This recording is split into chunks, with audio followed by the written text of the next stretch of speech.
Nous sommes en l'an 64 après Jésus-Christ. Il y a un incendie gigantesque dans l'Empire romain. Tout est brûlé. Après une enquête, l'empereur Néron de l'époque va accuser les chrétiens. Il va dire que ce sont les chrétiens qui ont mis feu à Rome. Et donc, on va commencer à faire arrêter tous les chrétiens. On va commencer à les pendre, les crucifier, les mettre tout au long des routes et les brûler pour qu'ils soient des torches pour éclairer les passants. Quelques années plus tard, un historien nommé Tacite va faire des recherches. Tacite est connu pour sa rigueur et son sens et son envie de toujours trouver la vérité. Tacite va faire des recherches et va faire une découverte. Ce ne sont pas les disciples du nommé Jésus-Christ qui ont mis le feu à Rome. Bonjour à tous. Dans cet épisode, nous allons parler de Jésus-Christ. Aujourd'hui, je serai totalement impartial. Nous allons aller dans l'histoire et avec ma connaissance de l'histoire, nous allons voir si historiquement Jésus-Christ est un mythe ou Jésus-Christ a bel et bien existé. Né entre 55 et 58 après Jésus-Christ, Tacite est connu comme historien, mais pas que. Tacite est aussi un haut dignitaire de l'Empire de Rome et cette position lui permet d'avoir accès aux documents classés. Tacite fait ses recherches dans ces documents et va conclure une chose. Ce ne sont pas les disciples du nommé Jésus-Christ qui ont mis feu à l'Empire de Rome, mais il va soupçonner Néron d'avoir expressément mis feu à l'Empire de Rome. Tacite n'est pas fanatique des chrétiens. Il appelle ce mouvement une superstition exécrable. Mais son envie et sa recherche de vérité l'emmènent à conclure des faits. Les disciples de Jésus-Christ n'ont pas mis feu à Rome. Pourquoi ceci est important ? Tacite, par sa position, a accès aux dossiers classés et sûrement au procès verbal de la crucifixion de Jésus-Christ. Parce que dans les annales de Tacite, au 15e livre, il va dire que les disciples d'une dénommée Jésus-Christ qui a été fait crucifier par Ponce Pilate. Vous voyez ? Tacite est un historien, comme je vous le dis, il relate des faits et il va sur des bases concrètes. C'est la preuve historique qui nous montre que Jésus-Christ a bel et bien existé. Un historien romain qui n'a aucun attachement et qui sûrement déteste la religion ou le mouvement chrétien parce que Tacite était très attaché à la culture romaine et il aimait les cultes qu'il y avait à Rome. Il voulait qu'on garde ces cultes-là. Mais Tacite avait soif de vérité et donc il devait dire ce qui était vrai et les faits étaient là. Les disciples du dénommé Jésus-Christ qui fut crucifié par Ponce Pilate, Donc, ici, Tacite nous fait savoir que Jésus-Christ a bel et bien existé et aussi que Jésus-Christ a été crucifié. Ceci est une preuve tangible, historique, acceptée par tous les historiens. Enfin, la majorité des historiens qui sont vrais et qui partent aux sources. Aujourd'hui, les annales de Tacite sont gardées dans un musée à Florence, en Italie. Et tous les historiens qui peuvent et qui veulent faire des recherches pour comprendre vraiment ce qui s'est passé peuvent avoir accès à ces annales. Voici une preuve importante parce que c'est une preuve qui vient d'un homme qui n'a pas d'attache avec le christianisme. Voici la première preuve. Flavius Joseph est un historien né vers 37 après Jésus-Christ. C'est grâce à lui que nous avons des récits contemporains du judaïsme et aussi de la naissance du christianisme. Il écrit entre 93 et 94 et dans ces récits, nous pouvons noter quelque chose de très important. Dans l'un de ces récits, il parle de Jacques, le frère de Jésus qu'on appelait le Christ. Encore une autre preuve non chrétienne qui nous montre l'existence de Jésus-Christ. Nous pouvons remarquer ici que Joseph comme Tacite sont deux historiens qui ont connu des personnes qui ont vécu pendant la période où Jésus-Christ était encore en vie. Donc, ils ont pu entendre des gens raconter ce qui s'était passé à Jérusalem, c'est-à-dire la crucifixion du nommé Jésus-Christ. Alors, le fait que Tacite ne soit pas chrétien et que Joseph ne soit pas chrétien, il était juif de naissance, mais après avoir été capturé pendant la guerre avec les Romains, il fut naturalisé romain et il n'avait pas d'attache, surtout pas avec le christianisme. Mais c'était un historien authentique et ses écrits nous prouvent, parce qu'ils ne sont pas de source chrétienne, donc ces écrits nous prouvent exactement l'existence de Jésus-Christ pendant cette période bien notée par l'histoire. Une troisième preuve, bien qu'indirecte à Jésus-Christ, c'est la pierre de Ponce Pilate qui fut découverte à Césarée. Cette pierre est une pierre dédicatoire qui remonte du 1er siècle et qui nous montre exactement est la preuve que Ponce Pilate était bel et bien le préfet de la Judée au 1er siècle. Donc, ceci nous permet de mettre les choses dans le contexte et relié à ce que les évangiles nous racontent, c'est-à-dire la vie de Jésus-Christ qui fut crucifié et l'ordre fut donné par Ponce Pilate qui était le préfet de Judée, et aussi la découverte de la maison de Pierre à Capernaum. Toutes ces choses sont des faits historiques que les fouilles archéologiques nous ont permis de trouver et d'attester que Jésus-Christ a bel et bien existé et a vécu ici-bas sur terre. Après avoir revu des sources non chrétiennes nous attester que Jésus-Christ a bel et bien existé et qu'il a bien vécu et qu'il fut crucifié par Ponce Pilate, nous allons maintenant aller au travers des évangiles. Car les évangiles peuvent être aussi considérés comme des preuves historiques qui nous parlent de Jésus-Christ. Mais ces preuves historiques ont souvent emmené à controverse parce qu'il y a des détracteurs qui disent que ces évangiles se contredisent. Marc va dire une chose, Luc va en dire une autre, Matthieu va en dire une autre et aussi Jean va en dire une autre chose. Mais nous allons regarder les évangiles un peu plus profondément. Comme je l'ai dit, je vais rester impartial. Et aussi, je ne ferai pas une étude biblique où je ne parlerai pas de faits bibliques et de ma foi, mais je vais plus aller sur ce qui est concret. Nous avons 4 personnes, 4 individus avec différentes façons de voir les choses, différentes perspectives et analyse des choses. Ces 4 individus nous parlent de Jésus-Christ. Si on lit et on fait une étude des évangiles, nous allons voir qu'elles disent la même chose. Elles parlent de Jésus-Christ qui a vécu, qui a dit qu'il était le Fils de Dieu et qui a fait des miracles ici-bas sur terre et qui fut crucifié, qui est mort pour les péchés des hommes, c'est ce que les évangiles disent, et après qu'il a été ressuscité. J'ai résumé ce que les évangiles disent de façon générale. Ce que les détracteurs des évangiles disent, c'est que parfois vous allez trouver des incohérences sur le nombre de personnes ou sur le fait qu'on va dire qu'on a vu des hommes ou d'autres vont dire qu'on a vu des anges.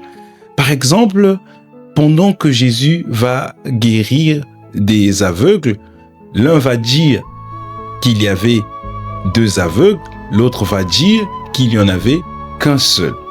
Alors, ce genre de petits détails, pour moi, c'est même la preuve que ces écrits sont exacts et que ces écrits sont réels, que c'est vraiment une preuve historique que Jésus a bien existé.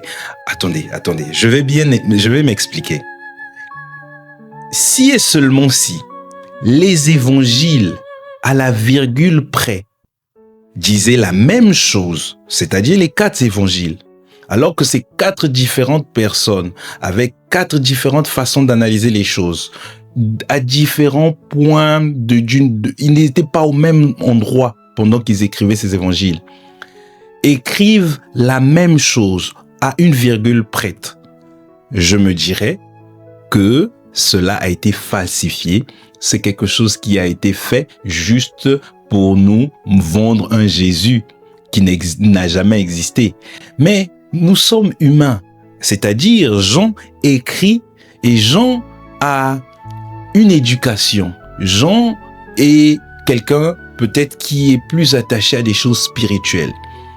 Marc, ou prenons l'exemple de Matthieu. Matthieu était, il gérait les impôts avant de devenir chrétien.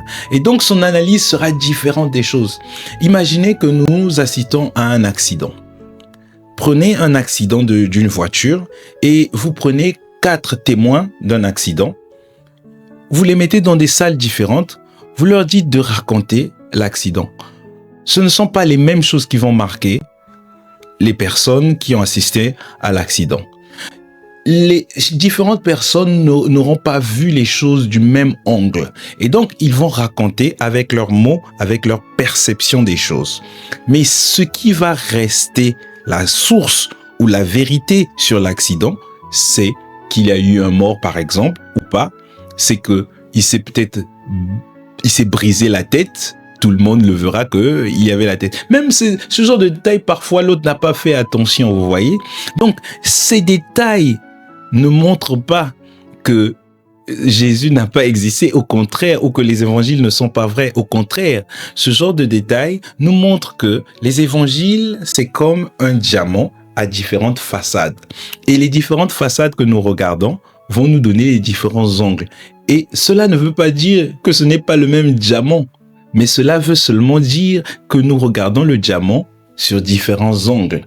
C'est ça qui me montre totalement que ces évangiles ont été écrits par des personnes vraies qui ont décidé de raconter ce qui s'est passé.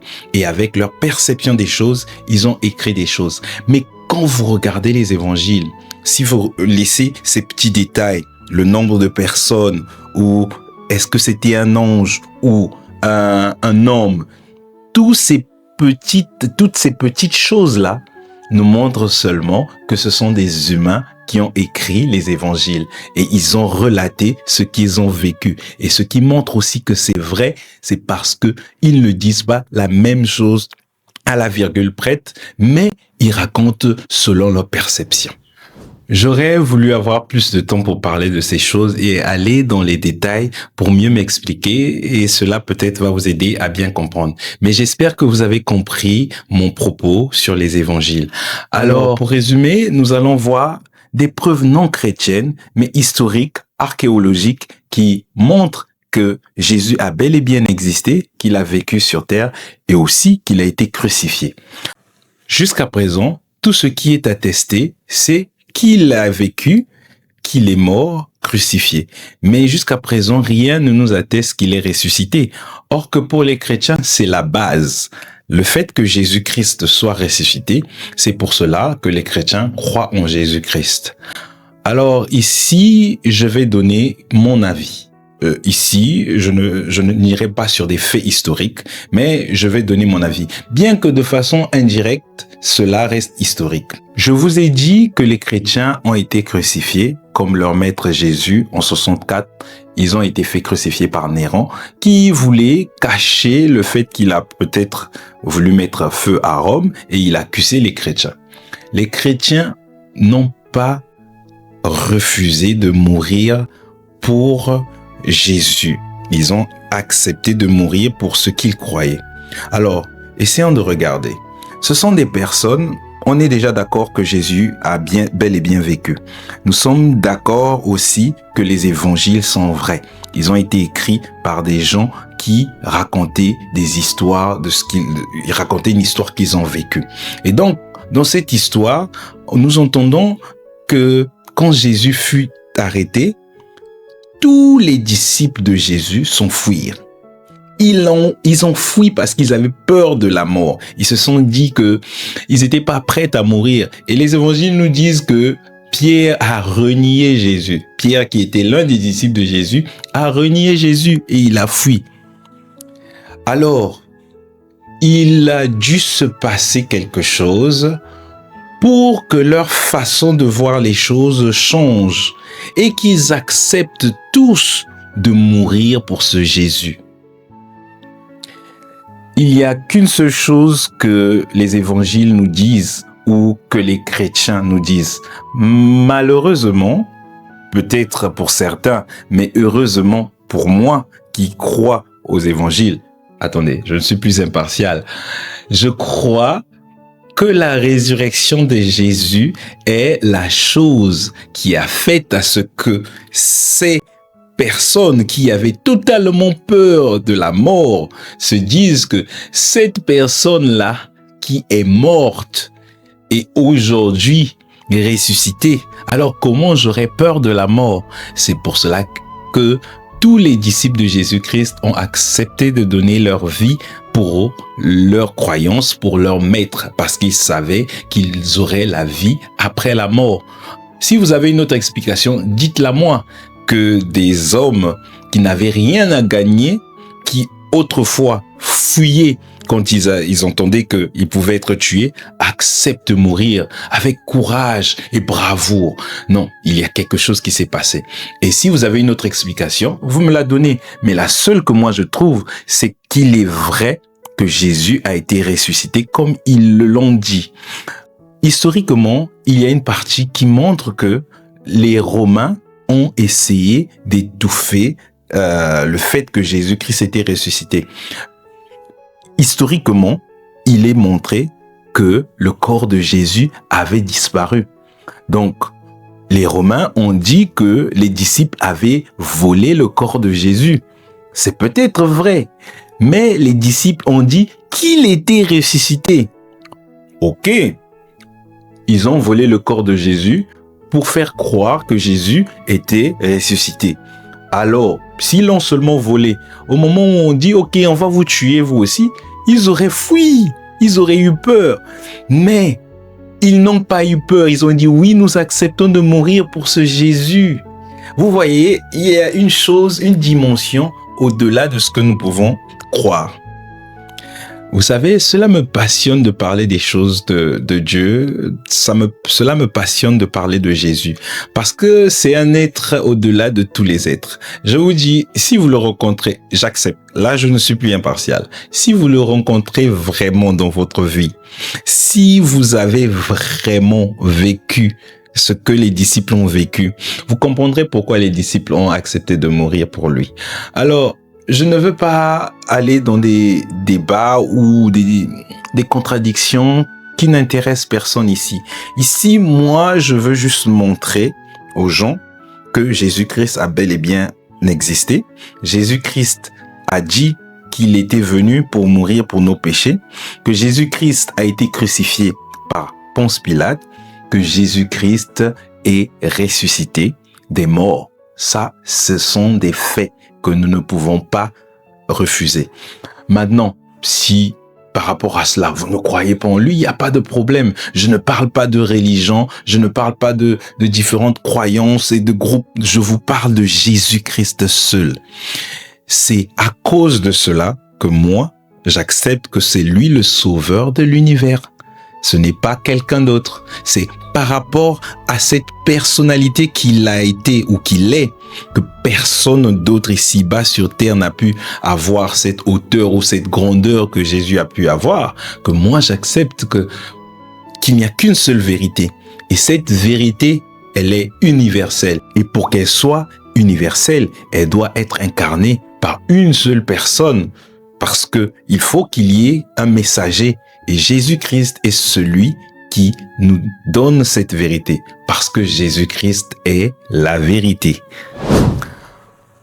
Merci beaucoup pour votre temps et j'espère que j'ai su vous apporter des preuves. Et si vous n'êtes pas d'accord avec mes preuves, faites vos propres recherches, venez, on va discuter, vous me dites ce que vous en pensez et on pourra discuter, simplement discuter, commenter, aimer ma page, aimer aussi cette vidéo parce que cela me permettra, m'encouragera d'en faire d'autres pour vous.